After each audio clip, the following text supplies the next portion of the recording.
Salutations les rôlistes. Cette vidéo est la deuxième vidéo d'une série consacrée à comprendre la frustration des joueurs et comment mieux communiquer avec eux pour des séances de jeux de rôle inoubliables où les joueurs attendront la prochaine partie avec impatience. Je vais vous expliquer dans cette vidéo le premier axe de l'outil qui s'appelle le MBTI.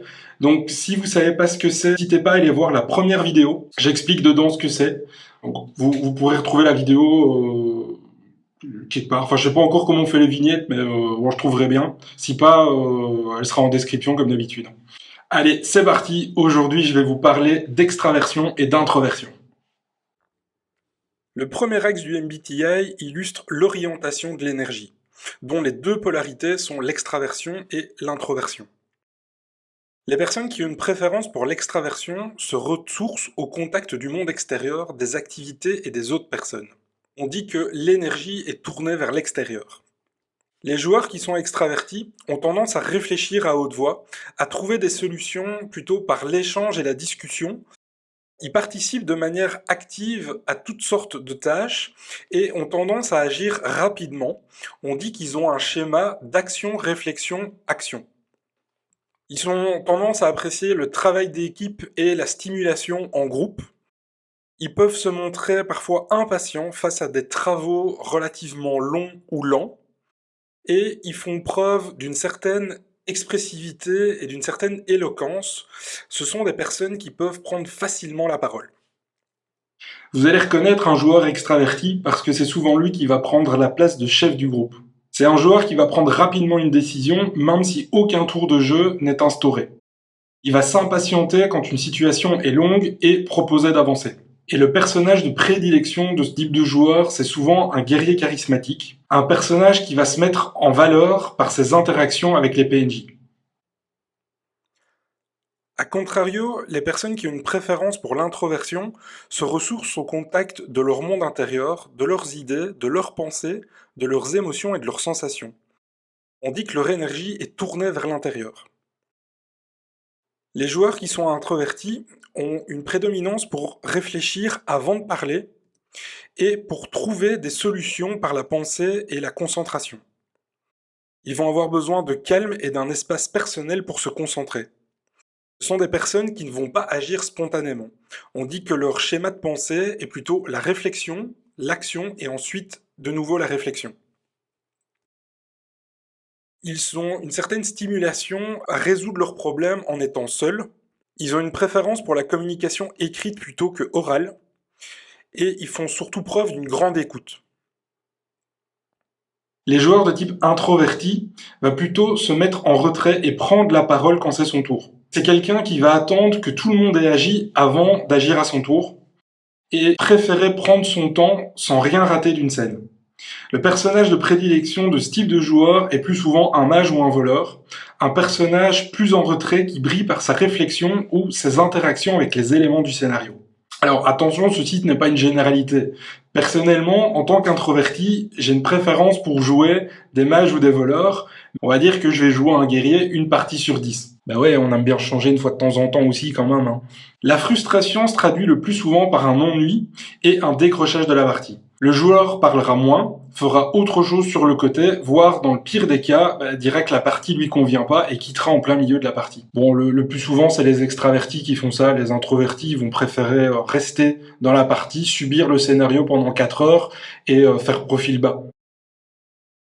La frustration que vont rencontrer principalement les joueurs extravertis, ça va être le manque d'action.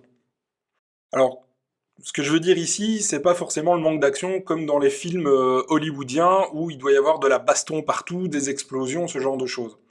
Non, je parle plutôt des scènes de réflexion, type des énigmes, des intrigues, où le joueur n'aura pas beaucoup d'idées d'action, et le fait que les autres passent énormément de temps à réfléchir, ça va le frustrer. Du style, s'il est par exemple pieds et poings liés, attaché, et qu'il n'arrive pas à se dégager. Une autre grande frustration, ça va être le manque de résultats, que ce soit positif ou négatif. Ce que j'entends par là, c'est que si les actions du joueur n'ont pas ou peu de conséquences dans le scénario, ça va le frustrer. Je prends l'exemple de la course-poursuite, je vais utiliser souvent cet exemple, je pense.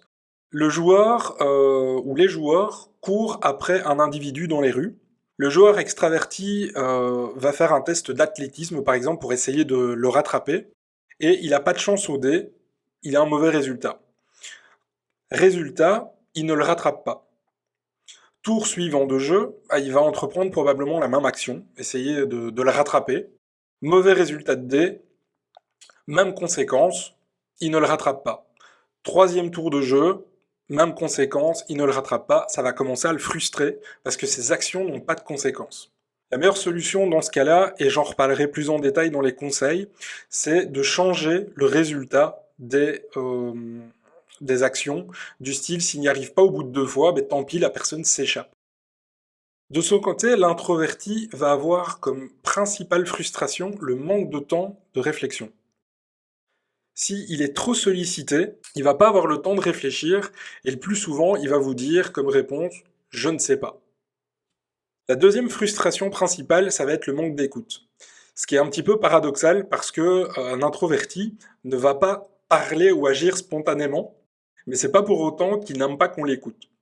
Ça arrive dans des situations où il y a souvent de l'action, où ça doit bouger un petit peu et où les extravertis vont prendre la parole en premier. L'introverti va avoir le temps de réfléchir et souvent la scène va passer tellement vite qu'il n'aura pas le temps d'agir et pourtant il aura une super idée à ce moment-là. En tant qu'introverti, ça m'est déjà arrivé d'avoir des scènes où je réfléchis beaucoup pendant que les autres joueurs sont en train d'agir. Et étant donné que le maître du jeu ne me demande pas à un certain moment ce que je veux faire et que j'ai pas envie de couper les autres joueurs ou d'intervenir de façon spontanée, et bien des fois la scène se déroule devant mes yeux et c'est trop tard pour agir. Et donc je me sens frustré. En tant que maître du jeu, c'est vous qui devez diriger la partie de façon à ce que chaque joueur puisse trouver ses moments de gloire et prendre du plaisir à jouer son personnage. Maintenant, je vais vous partager mes conseils pour des parties de jeu de rôle réussies. Premier conseil, ça va être de varier les situations. Mettez des situations où les personnages doivent agir vite et leur faire ressentir l'urgence de la situation. Par exemple, une course-poursuite ou un plafond qui descend dans une pièce. Les extravertis vont prendre énormément de plaisir à agir rapidement, alors que les introvertis vont être contents que quelqu'un agisse à leur place dans ce genre de situation.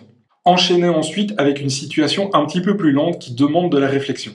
Les introvertis vont exceller pour trouver des solutions innovantes dans ce genre de situation. Un exemple. Lors d'une course-poursuite, les joueurs pourchassent un fugitif. Au bout d'un moment, si les joueurs n'arrivent pas à le rattraper, ne faites pas durer la scène. Expliquez-leur que leur cible leur a échappé et faites-les se regrouper de façon à trouver une solution tous ensemble pour retrouver le fugitif. Mon deuxième conseil, ça va être de faire agir les extravertis en premier. Présentez une situation et laissez vos joueurs agir à leur guise. Les extravertis vont vouloir agir en premier. Une fois fait, demandez chacun leur tour aux autres joueurs ce qu'ils font. Ça laisse le temps aux introvertis de réfléchir à ce qu'ils vont faire avant d'agir. Mais attention à pas faire ça tout le temps. Les introvertis veulent aussi leur moment de gloire. Dans certaines situations, faites agir les introvertis en premier. Ça le mettra en valeur et il ne se sentira pas délaissé. Même s'il ne sait pas encore ce qu'il veut dire, c'est pas grave. Dites-lui que vous allez faire agir les autres personnages avant lui et que vous reviendrez sur lui après. Troisième conseil, c'est de faire respecter le temps de parole de chacun. Si vous voyez qu'il y a beaucoup d'introvertis dans votre groupe et qu'ils ont tendance à prendre beaucoup du temps de parole, n'hésitez pas à instaurer un tour de jeu, même hors phase de combat. Mais faites-le de façon implicite, sans le dire à vos joueurs. Au lieu de leur demander « qu'est-ce que vous faites ?», demandez directement à un joueur en particulier ce qu'il veut faire, au lieu de poser la question de façon ouverte au groupe. Et évitez de vous éterniser sur les actions d'un personnage. Prenez les actions de chaque joueur et ensuite décrivez de façon globale ce que chaque joueur va faire. Troisième conseil que je peux vous partager, c'est d'utiliser l'impératif et non le conditionnel quand vous posez des questions à vos joueurs. Quand je dis impératif, c'est pas pour imposer les choses. Je parle ici du temps de conjugaison employé pour demander quelque chose à vos joueurs. Si vous leur dites « est-ce que vous voulez faire quelque chose ?», c'est laisser le choix au joueur de ne rien faire et donc de ne pas l'impliquer dans l'histoire. Utilisez plutôt la formule suivante. Qu'est-ce que tu fais ? Sans pour autant être insistant et mettre mal à l'aise le joueur. On se comprend. La deuxième façon de poser la question est faite pour inciter au passage à l'action. Et le dernier conseil que je peux vous partager, c'est de discuter avec les introvertis en message privé. Alors je sais que cette pratique est parfois compliquée, surtout quand on doit gérer des extravertis et discuter en chat avec un introverti en même temps. Mais un introverti est un excellent joueur pour jouer un personnage relativement fourbe. Ils vont préférer écrire en privé ce qu'ils vont faire sans que les autres le sachent. C'est idéal dans un scénario où un joueur joue double jeu, du type un espion à la solde du tierce personne ou un voleur avec des convictions morales douteuses qui va vouloir détrousser des passants alors que ses coéquipiers sont plutôt des paladins fervents de la justice. Le mieux pour illustrer ces conseils, ce sera de vous le montrer directement dans une partie. Ouais, mais là, en gros, tu vas faire un sketch, donc ce sera pas une vraie partie. Ouais, bon, on se comprend, c'est pour illustrer, quoi. Alors, vous entrez dans l'auberge. Gimli, qu'est-ce que tu fais? Je vais aller me poser au bar et commander une bière. Et je vais aller discuter avec l'aubergiste. Tu arrives au comptoir et tu te hisses difficilement sur un tabouret relativement haut. L'aubergiste te sert une bière et te regarde avec un grand sourire. Et toi, dégueulasse, qu'est-ce que tu fais? Moi, je vais négligemment passer entre les tables et écouter les conversations. Je vais ensuite me diriger vers une petite table à l'écart et je vais observer. Tu te balades négligemment entre les tables et sur ta gauche, tu vois assis à une table 2 hommes qui attirent ton attention. Fais-moi un jet de discrétion. Pendant ce temps, Frodon, qu'est-ce que tu fais? Moi, je vais essayer de me faufiler jusqu'au comptoir et je vais essayer de dérober une bourse. Ok. Donc tu te diriges vers le comptoir.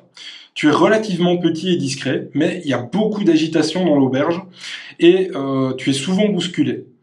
Mais néanmoins, tu arrives malgré tout jusqu'au comptoir. Et tu vois effectivement une bourse solidement attachée qui pend à la ceinture d'un badaud. Il semble occupé à discuter. Fais-moi un jet de dextérité, s'il te plaît. De ton côté, Gimli, l'auberge est assez sympathique. Il est roux et bedonnant, et il semble vouloir engager la conversation. Bien le bonjour, mon petit monsieur. Merci pour la bière. Et je bois un coup. Bien le bonjour à vous. La bière, c'est 1 pièce d'or. J'encaisse directement.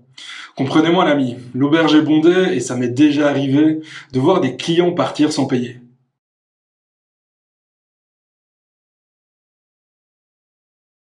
Oh oui, je comprends tout à fait. Je prends 1 pièce d'or dans ma bourse et je la pose sur le comptoir. Au moment où tu veux saisir ta bourse, tu remarques qu'elle n'est plus à ta ceinture. Voilà, vous m'avez compris. J'espère que cette vidéo vous aura plu. On se retrouve pour la prochaine vidéo où on va parler de l'axe 2. En attendant, n'hésitez pas à vous abonner, laisser un commentaire, mettre un pouce bleu. Allez, à la prochaine.